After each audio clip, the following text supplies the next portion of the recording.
ರಾಜ್ಯ ಕಾನೂನು ಸೇವೆಗಳ ಪ್ರಾಧಿಕಾರ ಜಿಲ್ಲಾ ಹಾಗೂ ತಾಲೂಕು ಕಾನೂನು ಸೇವಾ ಸಮಿತಿ ವತಿಯಿಂದ ಉತ್ತರ ಕನ್ನಡ ಜಿಲ್ಲೆಯ ಕುಮಟಾದಲ್ಲಿಂದು ಲೋಕ್ ಅದಾಲತ್ ಹಮ್ಮಿಕೊಳ್ಳಲಾಗಿತ್ತು.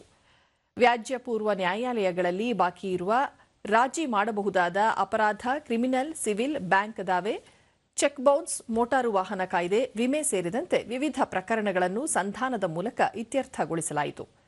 ಸಿವಿಲ್ ನ್ಯಾಯಾಲಯದ ಹಿರಿಯ ನ್ಯಾಯಾಧೀಶರಾದ ಭಾರತಿ ಶಿವಪುತ್ರ ರಾಯಣ್ಣನವರ್, ಪ್ರಧಾನ ಸಿವಿಲ್ ನ್ಯಾಯಾಲಯದ ನ್ಯಾಯಾಧೀಶರಾದ ಜಯಲಿನ್ ಮೆಂಡೋನ್ಸಾ, ಹೆಚ್ಚುವರಿ ಸಿವಿಲ್ ನ್ಯಾಯಾಲಯದ ನ್ಯಾಯಾಧೀಶರಾದ ವರ್ಷಶ್ರೀ ನೇತೃತ್ವದಲ್ಲಿ 3 ನ್ಯಾಯಾಲಯಗಳಲ್ಲಿನ 1,000ಕ್ಕಿಂತ ಅಧಿಕ ಪ್ರಕರಣಗಳನ್ನು ಬಗೆಹರಿಸಲಾಯಿತು.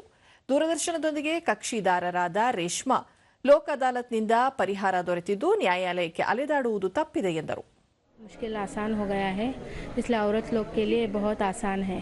एक बहुत अच्छा सिस्टम है, इन लोगों के लिए बहुत अच्छा है. ಮತ್ತೊಬ್ಬ ಕಕ್ಷಿದಾರರಾದ ಸೀಮಾ ಕಾಮತ್, ಗೋವಾ ನಿವಾಸಿಯಾಗಿದ್ದು ಪ್ರಕರಣ ಸಂಬಂಧ ಗೋವಾದಿಂದ ಸಾಕಷ್ಟು ಬಾರಿ ಕುಮಟಾ ನ್ಯಾಯಾಲಯಕ್ಕೆ ಆಗಮಿಸಬೇಕಿತ್ತು. ಈಗ ಪ್ರಕರಣ ಇತ್ಯರ್ಥವಾಗಿದೆ ಎಂದು ಸಂತಸ ವ್ಯಕ್ತಪಡಿಸಿದರು. ಬೇಗ ಆಯಿತು, ಹೀಗಾಗಿ ಈ ಲೋಕ ಅದಾಲತ್ದಿಂದ ಬಹಳಷ್ಟು ಮಂದಿ ಮಹಿಳೆಯರಿಗೆ ಅನುಕೂಲವಾಗಿದೆ. ವಕೀಲರಾದ ಚಂದ್ರಿಕಾ ಪಟಗಾರ, ನ್ಯಾಯಾಲಯದಲ್ಲಿ ಲೋಕ್ ಅದಾಲತ್ ವೇಳೆ ಎಲ್ಲ ಪ್ರಕರಣಗಳಂತೆಯೇ ಮಹಿಳೆಯರಿಗೆ ಶೀಘ್ರ ನ್ಯಾಯ ಒದಗಿಸಲು ಮಹಿಳಾ ವಕೀಲರು ಶ್ರಮಿಸುತ್ತಿದ್ದಾರೆ ಎಂದು ಮಾಹಿತಿ ನೀಡಿದರು. ನಿರ್ವಹಿಸುತ್ತಿದ್ದಾರೆ.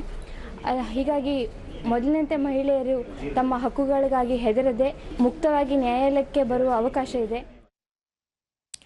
ಹಿರಿಯ ನ್ಯಾಯಾಧೀಶರಾದ ಭಾರತಿ ಶಿವಪುತ್ರ ರಾಯಣ್ಣನವರ್, ಗ್ರಾಮೀಣ ಪ್ರದೇಶಗಳಲ್ಲಿ ಶಾಲಾ ಕಾಲೇಜುಗಳಲ್ಲಿ ಲೋಕ್ ಅದಾಲತ್ ಬಗ್ಗೆ ಅರಿವು ಮೂಡಿಸುತ್ತಿರುವುದರಿಂದ ಜನರು ಸದುಪಯೋಗ ಪಡಿಸಿಕೊಳ್ಳಬೇಕು ಎಂದು ತಿಳಿಸಿದರು.